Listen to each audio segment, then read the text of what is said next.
no camera, no mic. You thought I was capable of character growth? You fucking fool.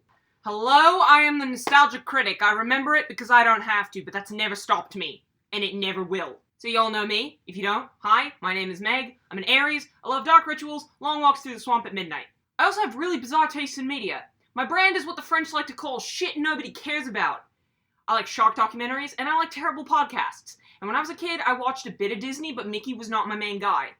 I liked Disney films fine, but none of them gave me quite the brainworms that I got from films like Thumbelina, We're Back, A Dinosaur Story, The Brave Little Toaster, and the focus of today's insane free association, Quest for Camelot. Quest for Camelot is the story of a farm girl named Kaylee who teams up with a blind hermit named Garrett to try and stop the sword Excalibur from falling into the hands of a crackhead knight and his cyborg army.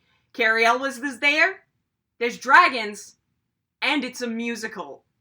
Yes, this is blatantly Warner Brothers trying to make their own Disney Renaissance film the way that Anastasia and Thumbelina were for Fox, and Swan Princess was for the Mormons.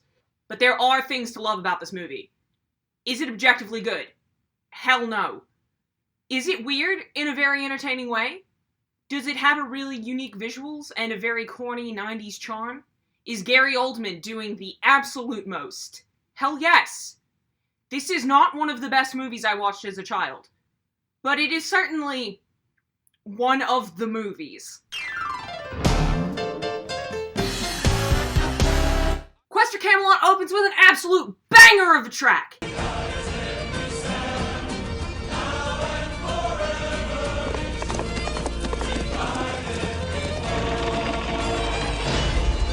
Hand holding hand, brother to brother, no one shall be greater than all. About a year ago, when Henry and I were living in a shitty little attic, I, out of nowhere, got this song stuck in my head. I hadn't seen this film in 20 years, and yet, clear as day, it was in there. Inspired by that moment, I decided to have a little mini-marathon of this and The Land Before Time. At the risk of disowning myself from the animation community, I like Quest for Camelot better! I'm sorry! Sorry, Doug! Sorry, John! The Land Before Time, yeah, it's a beautiful movie, but Petrie's annoying. I wanted him to die. Land Before Time doesn't have this song in it. We're introduced to Kaylee and her parents, Lionel and Juliana, who are landowning nobles in the Arthur times. This movie is ostensibly set in the very early Middle Ages, like 10 whatever in England, but as I will discuss later, it gets weird. Lionel is a knight, and Juliana manages the household, and Kaylee wants to be a knight when she's older. And Lionel explains to her the bare bones of the Arthurian legend. You have a boy king who a decade ago united all of the tribes of the nation by pulling a sword out of a stone, and then they all got together, and they built a city, and Camelot.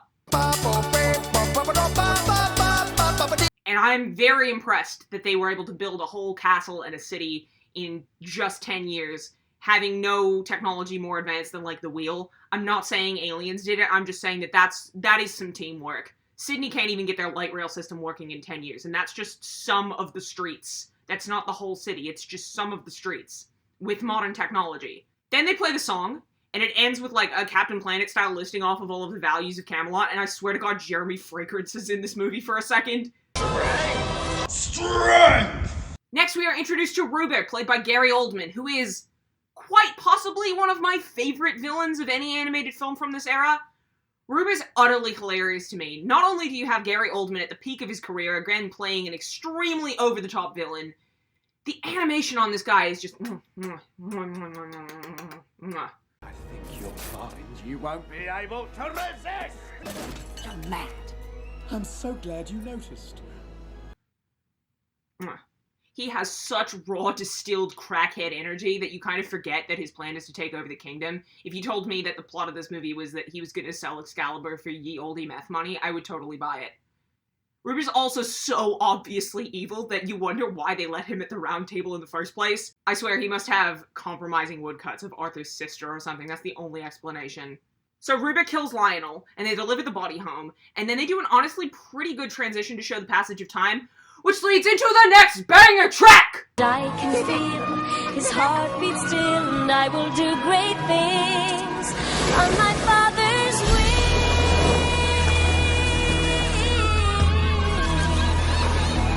Now, Now, this is around the point that the movie starts to get really good, but also really bad.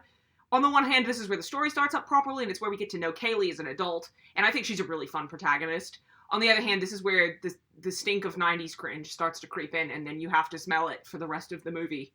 There's some truly Johnny Test tier sound editing going on here. And there's this baffling running joke about how one of the chickens is cheating on his wife. It wants to be Hercules. It wants to be Hercules so bad that they look stupid.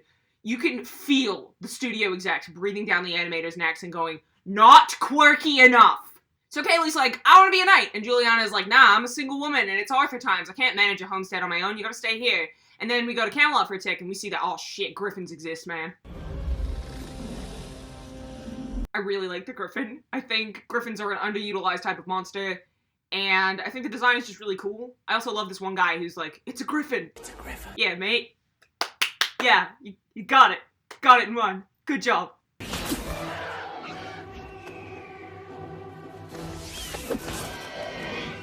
This scene fucks! Ruby then rolls through to Juliana and Kaylee's house, where he explains his plan in the first non-banger track of this movie.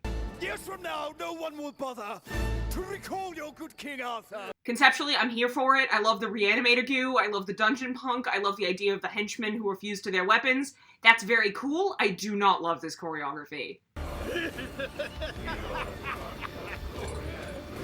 Only one will be revered, worshipped, hated, loved, and feared. And let's not even talk about the song itself. It's barely a song. It's just kind of Gary Oldman chanting and wiggling threateningly. This is a really funny line, though. I'd just like to say a few words. I, me, mine. The chicken is here again, but now he has become Mega Ultra Chicken. Harass! Hurrah! Harass, chicken! Hurrah, chicken! He's Bladebeak now. And viewer, I regrettably have to inform you that Bladebeak can talk. Now buckle up, because this is where shit gets really weird. Do you know the song The Prayer? La luce che tu dai. They will find your love. Originated by Celine Dion and Andrea Bocelli, the two gods of my mom's record collection in 1998. The song that got former Australian Idol contestant Anthony Collia's self-titled album to go platinum in 2004. I pray you be our eyes. You know this song, especially if you're Australian like me. Because in Australia, this song got inexplicably huge in the 2000s. This song was everywhere when I was a kid. Well, The Prayer was written for Quest for Camelot. I spent my whole life, up until about last year, thinking that this was an old public domain church song that they just used for the movie. But no, this song was honest to God, this song was written for Quest for Camelot. That song is this movie's only lasting cultural impact. Which sucks, because like the last song, not a banger. We're 2 for 2, bangers versus non-bangers. So, Kaylee's horse kicks her off in the Forbidden Forest, and she goes in to get rid of Mace Arms and the other guy. And man, the Forbidden Forest is so cool. It's giving me Avatar, it's giving me He-Man, it's giving me Dark Crystal, it's giving me a little bit of Frank Frazetta at times. One of the main reasons I love this movie so much is that it's got this delightfully weird approach to its world building that you don't see in a lot of fantasy films. There is just no attempt at historical accuracy at all. There's swaths of desert and acid lava, and the plants have tentacles. I can tell you that's inaccurate. I lived in England for 3 years, and I didn't see a single green eyeball on a stalk walking around there. But then who knows? I don't know. I don't know what it was like back in Arthur's times. Thatcher ruined a lot of shit over there. I really want to see more fantasy like this in my life, honestly. Like, just start with a basis, Arthurian legend in this case, and then just go apeshit nuts with it. I'm so tired of fantasy worlds that are just like, oh, normal Europe, but oh, dragons exist. Get weird, especially in animation. Take advantage of the fact that this is all fictional and just go hog wild. Have a rock eat somebody. Do it. Ruby's boys follow Kaylee into the forest, and then this guy Garrett shows up and kicks their asses. Kaylee thanks him, and then he's rude to her, beginning our cliche movie romance where the two people are just jerks to each other, and that's how they flirt. Garrett is blind and relies on a walking stick and a seeing eye falcon to get around, and that falcon is Merlin's falcon. Shock twist. Kaylee tells him about the sword being lost in the forest, and he's like, cool, I'm gonna go find it. And she's like, no, I'm coming too. And then Garrett is like, Ch. And this interaction leads into another certified banger! Reaching for the sky, I stand alone. I share my world with no one else. All by myself, I stand alone. I don't care that this is the cheesiest 90s song ever. I don't care that Garrett's singing voice doesn't sound anything like Carrie Elwes' all, and they don't even have the same accent. I don't care. This sequence of the movie is one of my favorites, because it's the part that drives home the thing about Kaylee that really makes me love her. She's annoying. But in a way where you can tell that it's like an intentional character flaw, and not just you being annoyed by her as the viewer. The sequence where she's stomping around the forest talking about how easy it is while Garrett is rushing to steer her away from all the deadly threats that she's too oblivious to notice is really fun. I also love that immediately after Garrett's song, Kaylee tries to play cool for him. She's just really cute. A thing that I actually also love about how Kaylee's written is that the people making this film never girl-bossed too close to the sun. Kaylee is a good character, but she's not like that girl power kind of protagonist that every other animated movie in the 90s had, and like all of the live-action Disney movies that they're making now also have. You never get the feeling that this film was like trying to say anything. Kaylee's not trying to prove a point by wanting to be a female knight. In fact, it's kind of implied that that was what her life goal was supposed to be before her father died. There's not really a, like, I'm a woman who can read moment in this movie, and for a film made in 1999, that's a fucking miracle. Unfortunately, I have to point out that Blade Beak makes a Taxi Driver reference at this point in the film. You looking at me? Blade Beak was the prototype for Olaf the Snowman, and for that crime alone, he should be put to death. I'm totally exaggerating. Blade Beak? Like, Blade Beak's fine. He's fine. So Garrett and Kaylee end up in Dragon Country, but they have to run away from a dragon, and in the process, they run into, and here is where I'm gonna have a real spicy opinion, the best characters in the movie. I'm Devon, and this growth on my neck is Cornwall. But you can call me Connie for short. Blade Beak is the annoying kind of comedy relief kids movie character where he just kind of has a funny voice and he quotes movies and sometimes he gets physically injured. And also he cheats on his wife all the time. Devon and Cornwall, by virtue of being played by a pair of actually very talented comedians and actually being useful to the plot, are the good kind of comedy relief kids movie characters. They're entertaining, they have a good dynamic with Garrett and Kaylee, and when we meet them, we find out that they can't fly or breathe fire. And then they start arguing in the form of, what's that? What's that coming over the hill? Is that a banger? If I didn't have you. This song has no right being as catchy as it is. Life could be so sweet if these were both my feet. What I'd do if I didn't have you. I love the weird little animation sequence that accompanies it. This movie's got a real problem with matching the tone of the songs with the tone of the animation.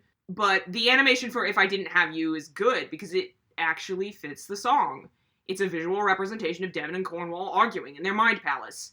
It's also one of only 2 songs in the film that is canonically diegetic. And I think that's really funny, because that implies that these 2 dragons who hate each other are still able to cooperate on the composition of a song about how much they hate each other. And then when they're done singing it, Kaylee is just kind of like, well, anyway. So the dragons are part of the traveling party now. And God bless them. Some shenanigans occur within the forest. The bad guys kill and eat a dragon off screen, which is incredibly fucking metal of them, to be honest. We go back to Kaylee and Garrett for a while, then there's this very weird cutaway that comes right out of nowhere, where Rupert picks up a hot coal and he comes in his pants. I don't know why this clip is here, but it made me laugh really hard. Another thing that makes me laugh is the way that Rupert's minions walk. It's almost as funny as their terrible, terrible dance moves. So then they fight all these living trees, which look sick as hell. And then Rupert and the boys follow the Kaylee crew to the lair of this ogre, which has been using Excalibur as a toothpick. The ogre design is like, it is whatever. It's just the Rockbiter, but CGI. Side note, I hope nobody ever remakes the Neverending Story. We have a decent visual gag here. But it must be a 20-foot drop.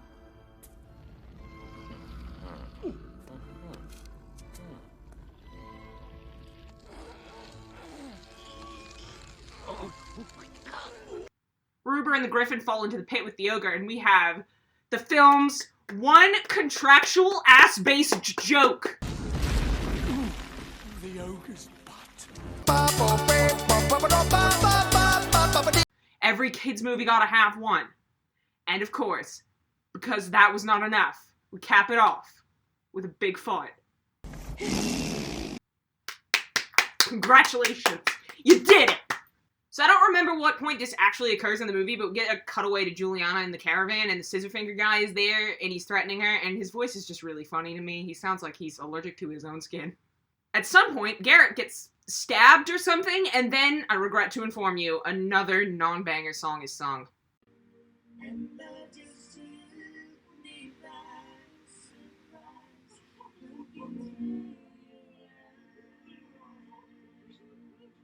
Excluding Ruber's villain song, which is like, it's not even a song, it's just noises. This is the worst song in the movie. If I Stand Alone is the kind of corny as hell 90s crooning that I really like, this is the exact opposite of that coin.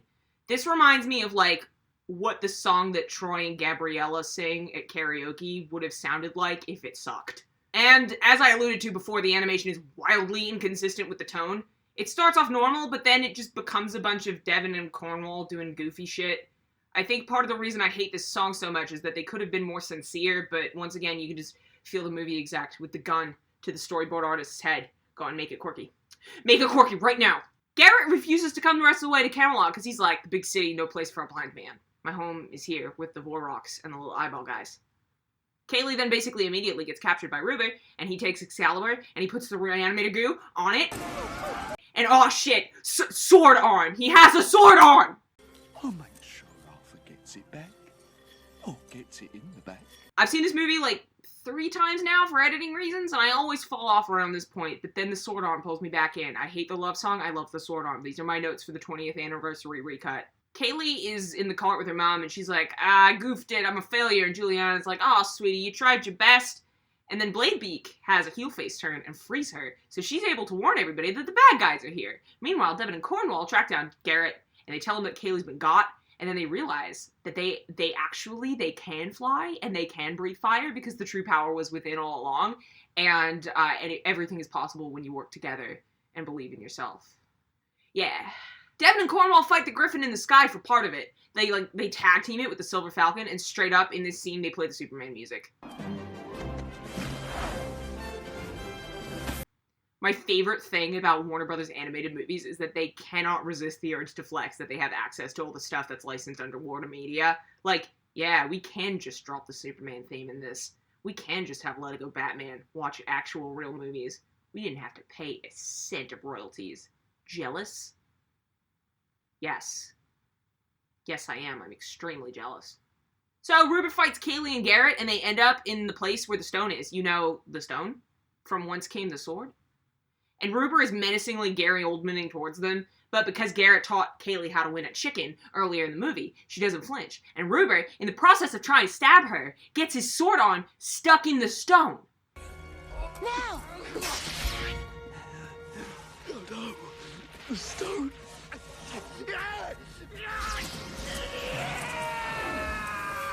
This scene fucks. Then we have the final shot, which is them riding off on a horse with a Jeff Snyder sign on the butt. That's cute. That's very Shrek. This movie is kind of like a proto-Shrek when you think about it. It's like if Shrek was less bitter. So that was Quest for Camelot! In my opinion, it is the superior entry in the Pierce Brosnan plays the king in a musical cinematic universe, but it's the inferior entry in the Carrie Elwes plays a medieval hot boys cinematic universe. I really like it. It's got problems. Absolutely, it's got problems. Some of the songs suck. The sound editing is really, really bad, and it suffers from the kind of irony poisoning that so many kids' movies from the 90s onwards suffer from, where they overload it with meta references and goofy shit instead of letting the movie be sincere. But beyond that, I think the story is solid, I think the cast do a great job, and the visuals are really something else. All these weird alien plants and the Forbidden Forest and the acid lava and the Dungeon Punk army and the monsters, it adds such a texture and a vibe that the movie would be significantly worse without. And even, like, the normal parts of the movie's world, the environments are rendered beautifully. They got all these rolling hills and fields of wheat and the ocean, and it's all so vivid and nice to look at. It's like watching a postcard. So no, I don't think Quest for Camelot is the best movie ever, but it makes me happy. And really, must a kid's animated film from 1998 be good? Is it not enough to have a funny little dragon, a crackhead villain, some weird plants, and a couple of bangers?